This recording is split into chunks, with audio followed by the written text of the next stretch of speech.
নবীজিকে আল্লাহ রাব্বুল আলামিন আজ থেকে ১৫০০ বছর আগে আমাদের জন্য রহমত করে দুনিয়াতে নাযিল করেছেন। আমার নবীর চাইতে বড় রহমত এই দুনিয়াতে আর হতে পারে? আরো জোরে বল না, হতে পারে? আল্লাহ বলেন রব্বুল আলামিন। আচ্ছা, আমি আপনাদের কাছে জানতাম চাই, আরশো আজিমি আমার আল্লাহর ক্ষমতা আছে? আরো জোরে, আছে? কুরসি, সেখানে আমার আল্লাহর ক্ষমতা আসেনি? জান্নাত আমার আল্লাহর ক্ষমতা আসেনি? এক কথায় ১৮,০০০ মাখলুকাতের রব হলো আমার আল্লাহ। ১৮,০০০ মাখলুকাতের রব্বে আল্লাহ যেই জায়গার রব, আল্লাহ যে স্থানের রব, সেই জায়গার রহমত হলো আমার দয়াল নবী। তার মানে ১৮,০০০ মাখলুকাতের রব হলেন আল্লাহ, আর ১৮,০০০ মাখলুকাতের রহমত হলো আমার মদিনার নবী।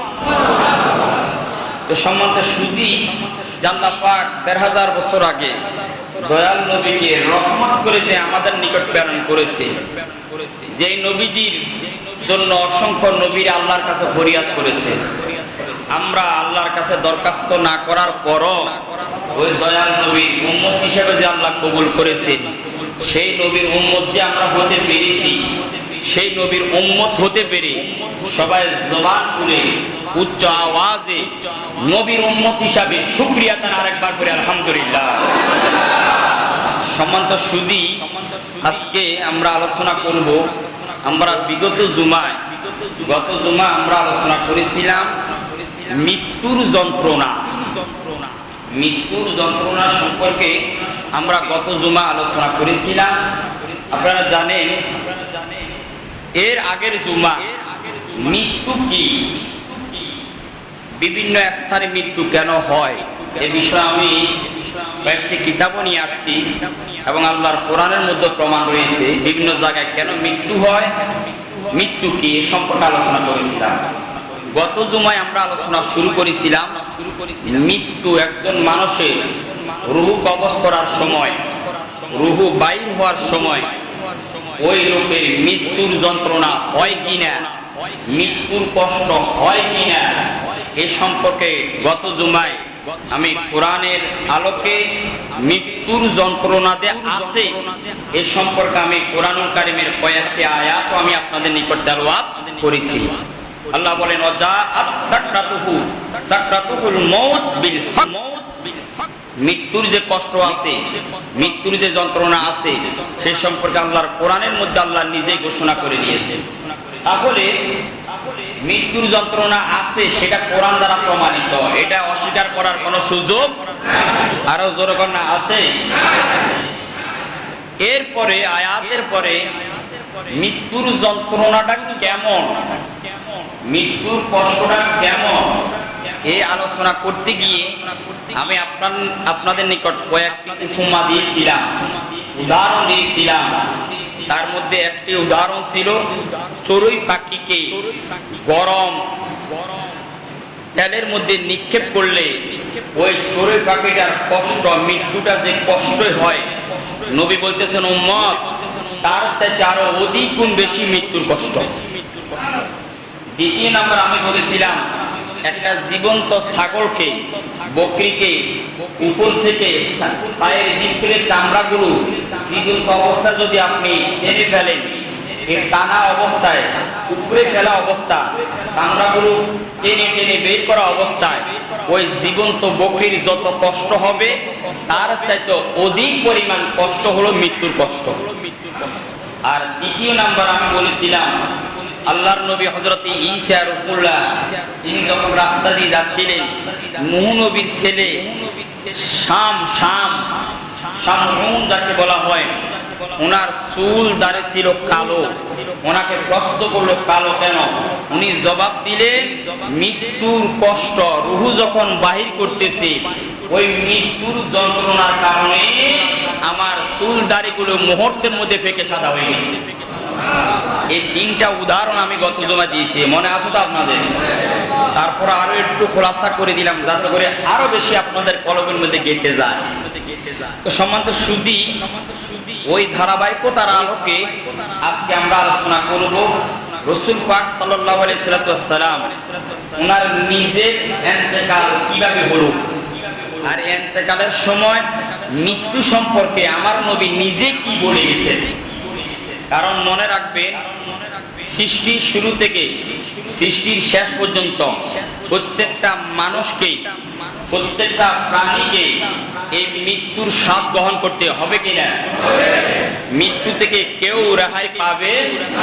আপনি যেখানে যান, আপনি যদি 7 সমুদ্রের নিচে চলে যান, আপনি যদি 7 আসমানের উপরে চলে যান, আপনি জান্নাতে চলে যান, যেখানে যান না কেন মৃত্যু আপনাকে খুঁজে বের করবে।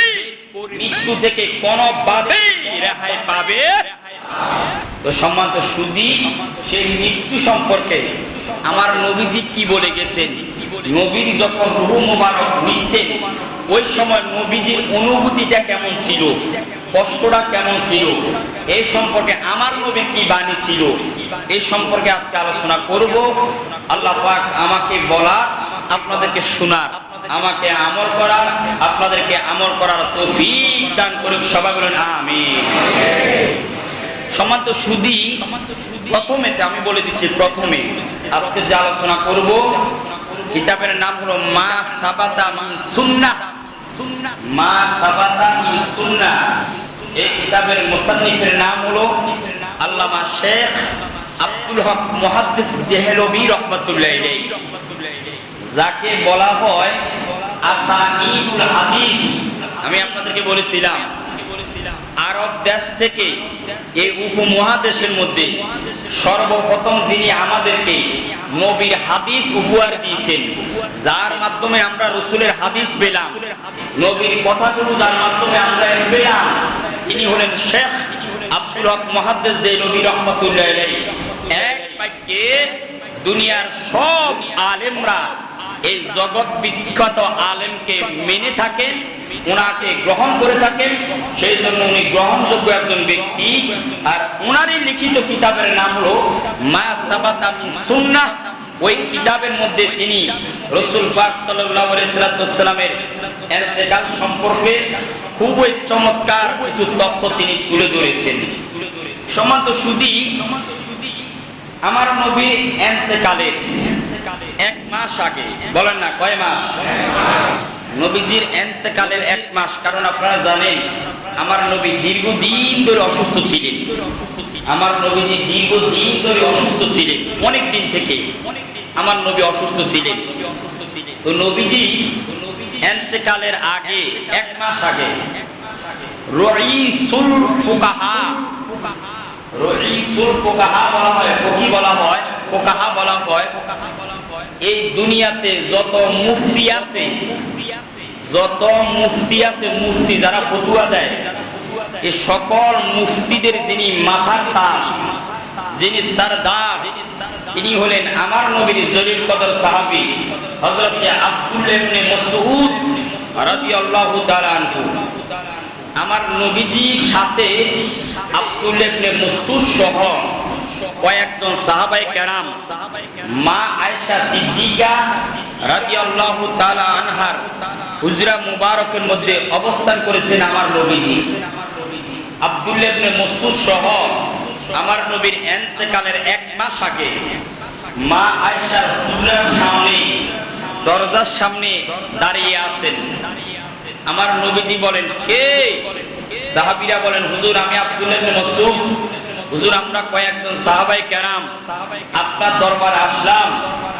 আমার নবী বলে, হে মাসউদ, আমি নবী অনুমতি দিলাম, ঘরের ভিতরে আসো। জোরে বলো সুবহানাল্লাহ।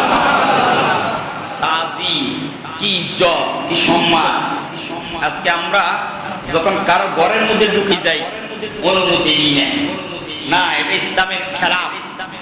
এখান থেকে শিক্ষণীয় বিষয় হলো, আমার নবীজির হাদিস মেশকাতের মধ্যে হাদিস রয়েছে, কোন ব্যক্তি যদি কারো ঘরে যান, আপনি যদি কারো ঘরে যাবেন, দরজার ডান পাশে দাঁড়াবেন, বাহিরে, ঘরের বাহিরে দরজার ডান পাশে দাঁড়াবেন, দাঁড়িয়ে বলবেন আসসালামু আলাইকুম, একবার সালাম দিবেন। যদি ঘরের ভিতর থেকে আওয়াজ আসে তাহলে তো আলহামদুলিল্লাহ বুঝতে পারবেন ঘরের ভিতরে মানুষ আছে, দরজা খুলে দিবেন। এরপরে আপনি আবার আওয়াজ যদি না আসে আবার আপনি সালাম দিবেন আসসালামু আলাইকুম। জবাব যদি না আসে আবার আপনি সালাম দিবেন। তাইলে সালাম কয়বার দিবেন? যদি কোনো জবাব না আসে আপনি আর ঘরের ভিতরে ঢোকা দরকার নেই, আপনি চলে যাবেন। তার মানে বুঝতে হবে এই ঘরের মধ্যে কোনো মানুষ নেই, অথবা যদি কেউ থাকে হয়তো মারাত্মক কোনো সমস্যা আছে যে কারণে সে দরজা খুলতেছে না। তো সেই জন্য আজকে যদি আমরা আমার নবীর হুকুম মতো চলতাম, বাবা আজকে আমাদের উপরে এত আযাব গজব কখনো আসতো না। তো সাহাবায়ে কেরাম মা আয়েশার হুজরার সামনে এসে দাঁড়ায় আছেন, হুজুর আমি আব্দুল্লাহ ইবনে মাসউদ, আমার নবী অনুমতি দিলেন, সাহাবীরা আমার নবীর ঘরের মধ্যে প্রবেশ করলেন। প্রবেশ করার পরে আমি বলছিলাম আমার নবীর ইন্তেকালের কয় মাস আগের ঘটনা? কয় মাস? 1 মাস। এটা আমার কথা নয়, আমি আবারও আপনাদেরকে বলি, আমি কোনো কথা আমার নিজের থেকে বলি না, প্রত্যেকটা কথা পিছনে আমি কিতাব নিজে দেখে এসে বলি। কারণ বাবা আপনাদের চাইতো আমার ভয় বেশি। আমার নবী বলেছেন হাসরের ময়দানে কিছু বক্তা জিহ্বা আল্লাহ আগুনের কেসি দিয়ে কাটিয়ে দিবেন। কোন বক্তা? যারা নিজেরা নিজেদের মন গড়া কথা বলে। তো এই হাদিসটা আমি নিজেও বলছি, আমি কখনো চাই না আমার জিহ্বাটা আল্লাহ কেটে দেখ। সেই জন্য প্রত্যেকটা কথা বলার আগে নিজে কিতাব দেখে আসি, যাতে করে আপনাকে সঠিক তথ্য দিতে পারি, হাসরের ময়দান থেকে আমার মাওলার কাছ থেকে আমি রক্ষা পেতে পারি। তো সম্মানিত সুধী, সাহাবায়ে কেরাম ঢুকলেন আমার নবীর দরবারে, তাজিমের সাথে নবীর সামনে দাঁড়িয়ে আছেন। আমার নবী বললেন, হে মাসউদ, আব্দুল্লাহ ইবনে মাসউদ, তোমরা কেন আসলা? কারণটা কি? হুজুর আপনার শরীরের কন্ডিশন কেমন? আসি অসুস্থ, শরীরটা অসুস্থ, ভালো না। আলহামদুলিল্লাহ আল্লাহ ভালোই রাখছেন। এভাবে নবীজি বললেন। সাহাবায়ে কেরাম আমার নবীর কাছে অনুমতি চাইলেন, হুজুর আপনি যদি একটু অনুমতি দেন, আমরা সাহাবীরা আসলাম আপনার কাছে কিছু জিনিস, কিছু বিষয় সম্পর্কে তোমাদেরকে প্রশ্নের উত্তর দিয়ে দিব। জোরে বলেন সুবহানাল্লাহ। কবির মাওলানা বাবারা, আমার বন্ধুরা আমার, আমি বলতেছিলাম আল্লাহর নবী যখন অনুমতি দিলেন, সাহাবায়ে কেরাম প্রশ্ন করলেন, ইয়া রাসূলুল্লাহ, কুল্লা ইয়া রাসূলুল্লাহ। সাহাবায়ে কেরাম প্রশ্ন করলেন, আয়াকা ইয়া রাসূলুল্লাহ, আমরা আপনার কাছে জানতাম চাই মাতা আজালুকা, ওগো মায়ের নবীজি আমার, আপনি কখন ইন্তেকাল করবেন? আপনি কখন মাওলার দিদারে যাবেন? হাবিব নবী গো, ও মায়ের নবীজি আমার, আপনি কখন ইন্তেকাল করবেন? আপনি কখন মাওলার দিদারে যাবেন? আল্লাহর নবী বলেন, হে সাহাবায়ে কেরাম, আমি নবী আর বেশি দিন দুনিয়ার মধ্যে থাকবো না, অল্প কিছু দিনের মধ্যে আমি মদিনার নবী আমার মাওলার দিদারের মধ্যে চলে যাব। জোরে বলেন সুবহানাল্লাহ। 1 নাম্বার প্রশ্ন, কুল্লা ইয়া রাসূলুল্লাহ, আমরা সাহাবীরা বললাম, হে আল্লাহর রাসূল, মাতা আজালুকা, আপনি কখন ইন্তেকাল করবেন? আপনি কখন মাওলার দিদারে যাবেন? আমার নবী কখন ইন্তেকাল করবেন সেটা আমার নবী জানে? আপনাদের মনে হয় একটু সন্দেহ আছে, বলেন না? আমার নবী জানে। আল্লাহ সেই ক্ষমতা আমার নবীকে দিয়েছে।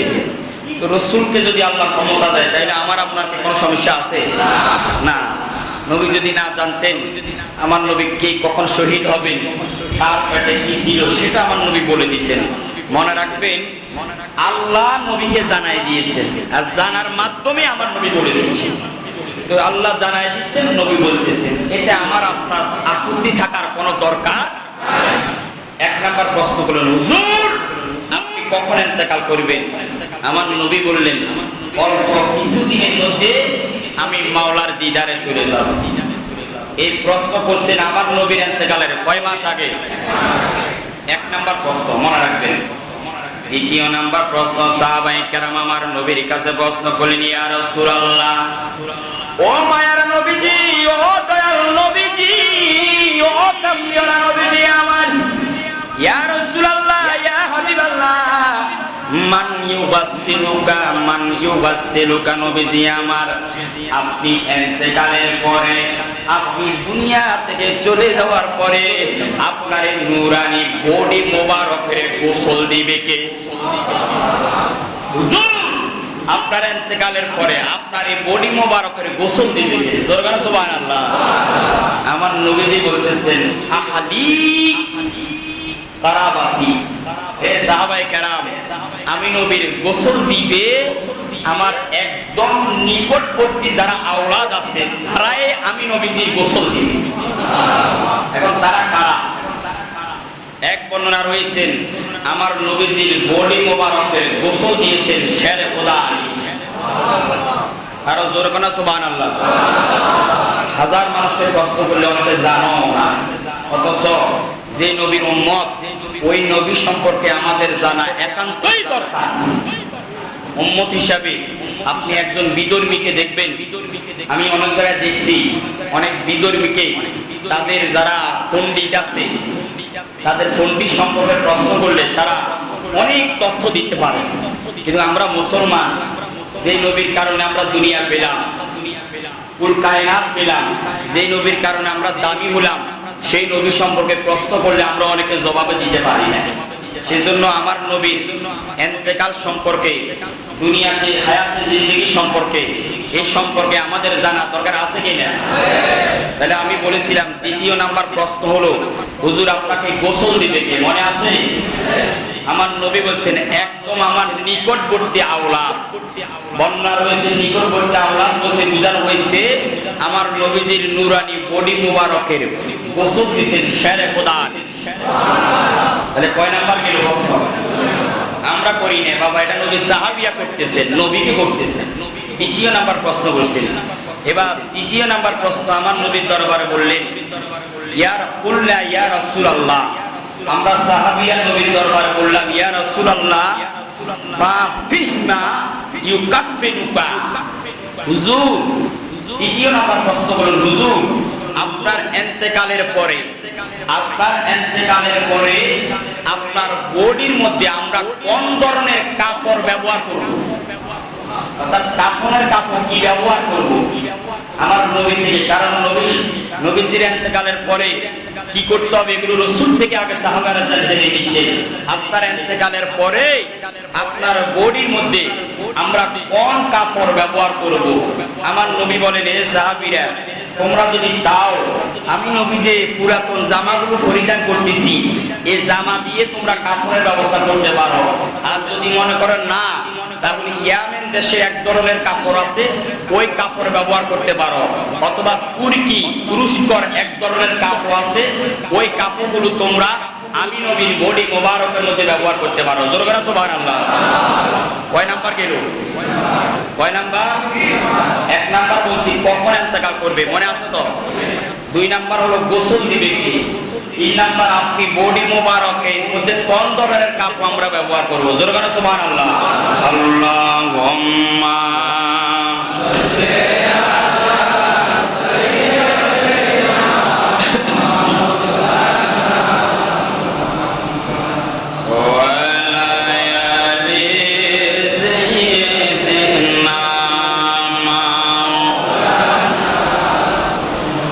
কবির মানব বাবার, আমার বন্ধুরা আমার, আমি বলতেছিলাম, কুল্লা ইয়া রাসূলুল্লাহ, সাহাবীরা প্রশ্ন করলেন, ও মায়ার নবীজি, ও দয়াল নবীজি আমার, ইয়া নবী আল্লাহ, আপনি দুনিয়া থেকে বিদায় হওয়ার পরে আপনার রওজা মোবারক কোন জায়গায় হবে? হুজুর আপনার ইন্তেকালের পরে আপনার রওজা মোবারক কোন জায়গায় হবে? জোরে বলেন সুবহানাল্লাহ। আপনাকে আমরা কোথায় শোয়াবো? আপনি কোন জায়গায় শুইবেন? নবী গো আমার, একটু যদি আপনি আমাদেরকে বলে যান। মদিনার নবী ডাক দিয়া বলেন, সাহাবীরা আমার, প্রত্যেক নবীরা ইন্তেকালের আগে ভালো করে শুনে নেন, ভালো করে বুঝে নেন।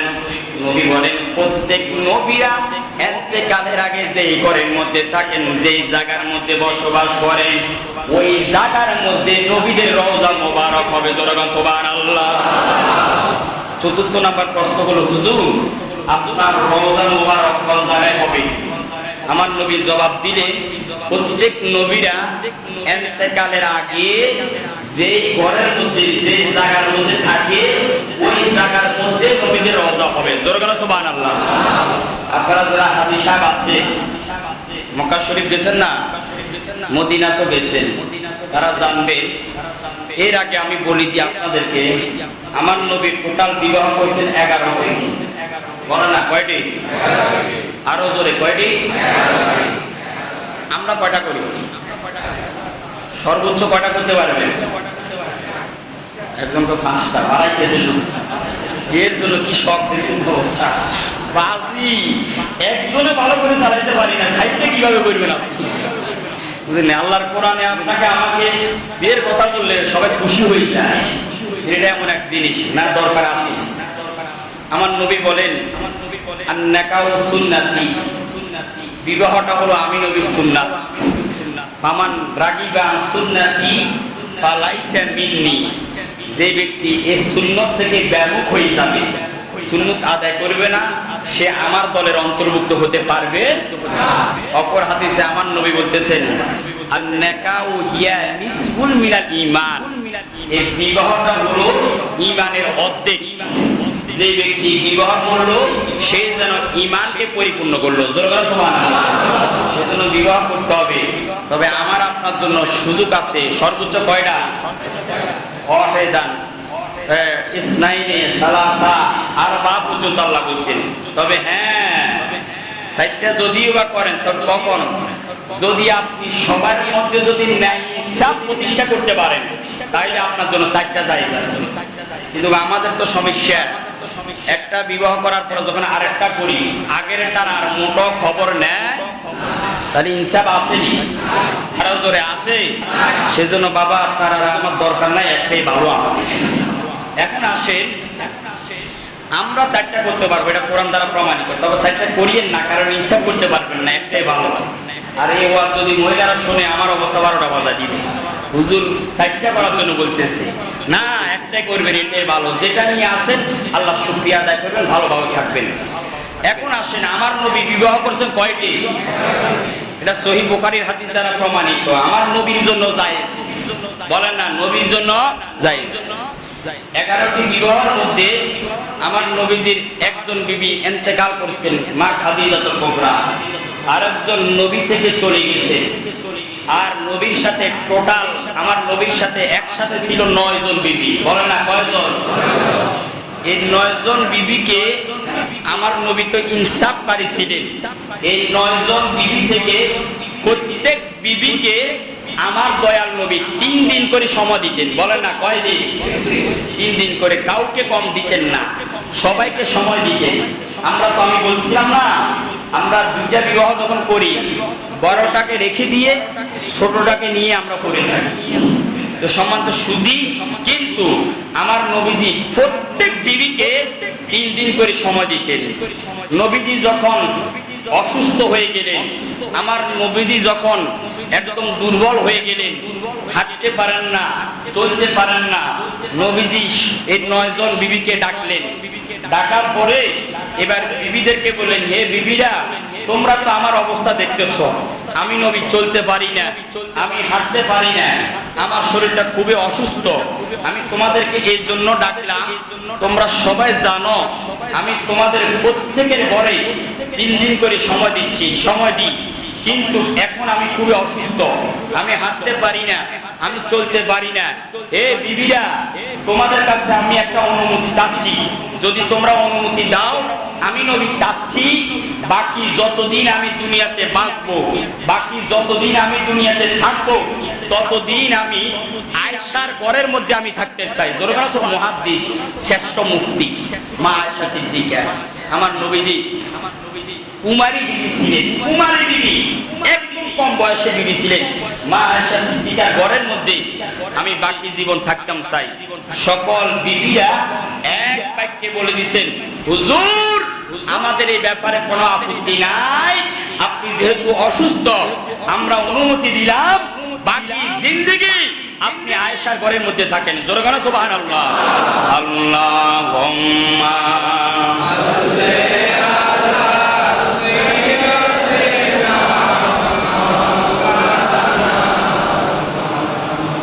ওয়া আলা আলি সাইয়্যিদিনা গভীর মনোযোগ বাবার আমার বন্ধুরা আমার। নবীজির বিবিরা বললেন ইয়া রাসূলুল্লাহ, ইয়া নবী আল্লাহ, ও মায়ার নবীজি আমার, আমাদের কোনো আপত্তি নাই। বলেন না কি নাই? এই কথা কারা বললেন? নবীজির সকল বিবিরা বললেন হুজুর আমাদের কোনো আপত্তি নাই। তার মানে সকল স্ত্রী থেকে আমার নবী অনুমতি নিয়ে মা আয়েশা সিদ্দিকা রাদিয়াল্লাহু তাআলা আনহা হুজরা মুবারকের মধ্যে আমার নবী আরাম করতেন, আমার নবী থাকতেন। একদিন আমার নবী আয়েশাকে ডাকলেন, আয়েশা আমি নবী আজকে তোমার কাছে একটা কথা বলবো। ইয়া নবী আল্লাহ, কি কথা বলতে চান বলুন ইয়া নবী আল্লাহ। আমার নবী বলেন, আয়েশা আমি নবী যদি দুনিয়া থেকে ইন্তেকাল করি, আমি নবী যদি দুনিয়া থেকে মাওলার দিদারে চলে যাই, দুনিয়া থেকে চলে যাওয়ার পরে আমি নবী চাচ্ছি তোমার ঘরের মধ্যে আমি নবীর রওজা মুবারকটা হোক, আমি নবী তোমার ঘরের মধ্যে একবার আরাম করতে চাই কিয়ামত পর্যন্ত। ও আয়েশা তুমি যদি অনুমতি দাও তাহলে তো আমার রওজা মোবারক তোমার হুজরার মধ্যে হবে। আয়েশা সিদ্দিকা বলেন, ইয়া নবী আল্লাহ, নবীজি ও মায়ার নবীজি আমার, আপনি আমার ঘরের মধ্যে আরাম করিবেন, এর চাইতে বড় ভাগ্যবান কি হতে পারে গো নবীজি আমার। ও মায়ার নবীজি, দয়াল নবী গো, আপনি আর নবীজি আমার, আমার নসিব ভালো, আমার তকদির ভালো। ও নবীজি আমার, আপনি আমার ঘরের মধ্যে আরাম করবেন, এর চাইতে বড় ভাগ্যের বিষয় আর কি হতে পারে। আয়েশা বলেন, নবীজি আমার, আমি আয়েশার কোনো আপত্তি নাই, আমার কোনো অভিযোগ নাই, আমার মনের বড় ইচ্ছা ও নবীজি আমার, আপনার ইন্তেকালের পরে আপনার রওজা মোবারক আমার হুজরার মধ্যে অজরগান সুবহানাল্লাহ। তাইলে এখন আয়েশা থেকে আমার নবী অনুমতি দিছে কিনা? আর অজরগান দিছে কিনা? মা আয়েশা সিদ্দিকা আমার নবীকে অনুমতি দিলেন। আর আমার নবীও বলছে আমি আয়েশার ঘরের মধ্যে ইন্তেকালের আগে থাকবো। এখন আমি বলছিলাম আপনাদেরকে, সাহাবীরা প্রশ্ন করলেন, হুজুর আপনার রওজা মোবারক কোন জায়গায় হবে? তখন আমার নবী বলছেন, নবীরা ইন্তেকালের আগে যেই ঘরের মধ্যে থাকে ওই ঘরের মধ্যে নবীদের কি হবে? তার মানে ক্লিয়ার হয়ে গেল আমার নবী ইন্তেকালের আগে কার ঘরে ছিলেন? আরো জোরে বলেন না, কার ঘরে? আয়েশার। সেই জন্য এখন বর্তমান যে আপনারা সোনার মদিনা গেলে মসজিদে নববীর যে মিম্বার, এই মিম্বার থেকে যখন আপনি তাকাবেন দেখবেন সোজা আমার নবীজির রওজা মোবারক দেখা যায় কিনা। এই যে জায়গা রওজা, এটা ছিলেন মা আয়েশা সিদ্দিকা রাদিয়াল্লাহু তাআলা আনহার নূরানি হুজরা মোবারক। জোরে বলেন সুবহানাল্লাহ। সম্মানিত সুধী, আমাদের মসজিদের কালেকশনের জন্য যাবে আপনারা, এই রবিউল আউয়াল মাস বরকতময় মাস, দানের মাস, যত বেশি দান করবেন রবিউল আউয়াল মাসে তত বেশি সওয়াব হবে। আপনারা যার যার অবস্থান থেকে আমাদের দান বাক্সের মধ্যে সর্বোচ্চ সবচেয়ে বেশি দেওয়ার চেষ্টা করবেন, কোনো আওয়াজ করবেন না। আল্লাহুম্মা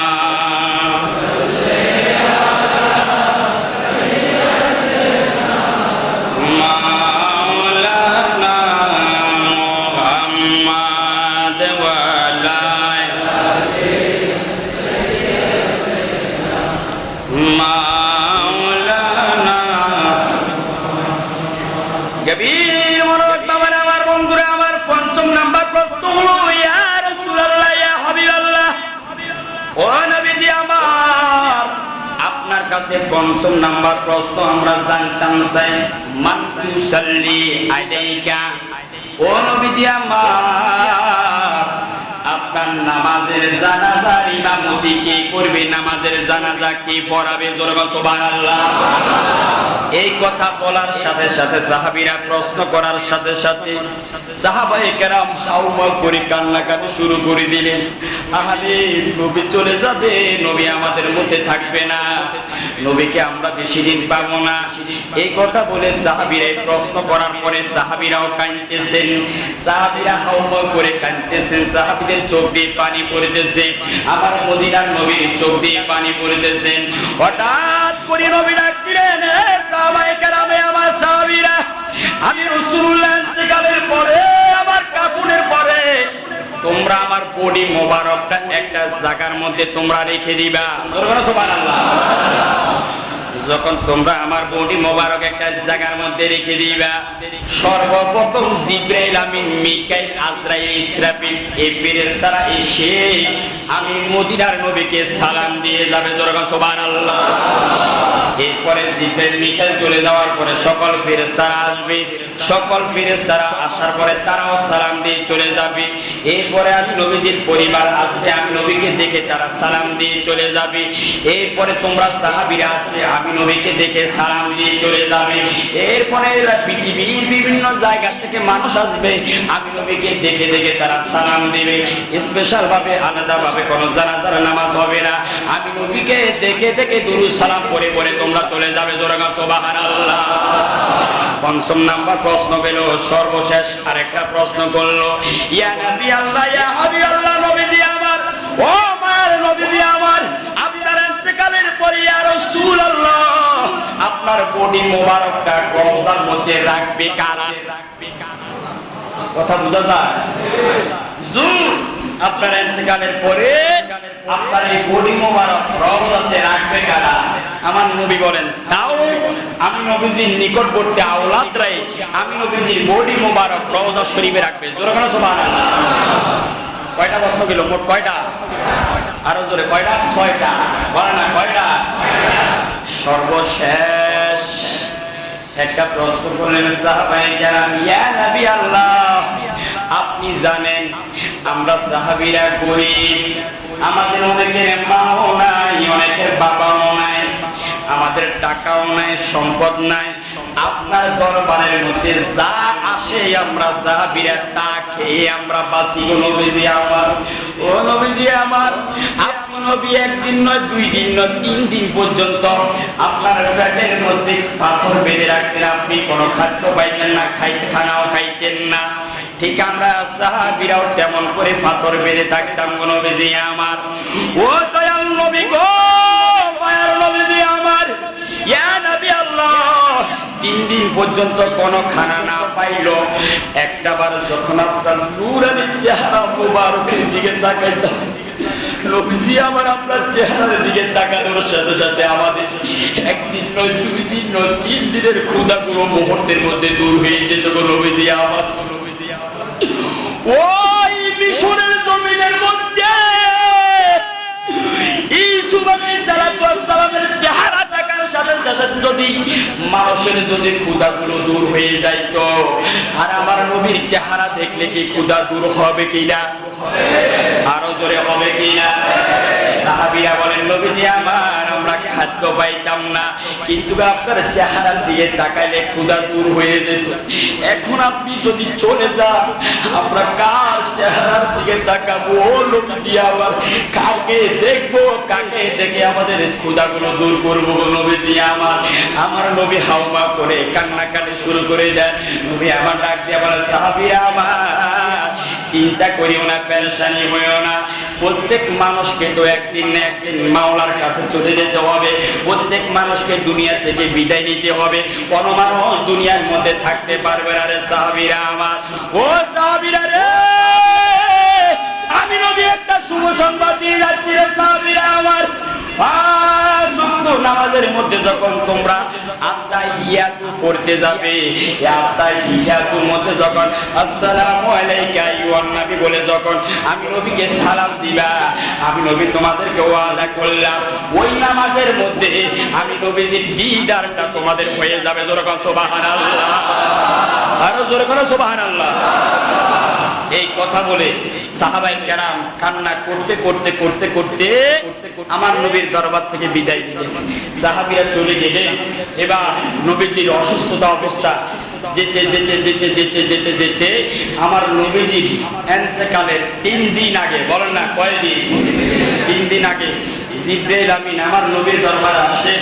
হুজুর, আপনার কাছে একটা জিনিস জানতাম চাই, আপনার শরীরের অবস্থা কেমন, আপনার শরীরের কন্ডিশন কেমন, আপনার কেমন লাগতেছে?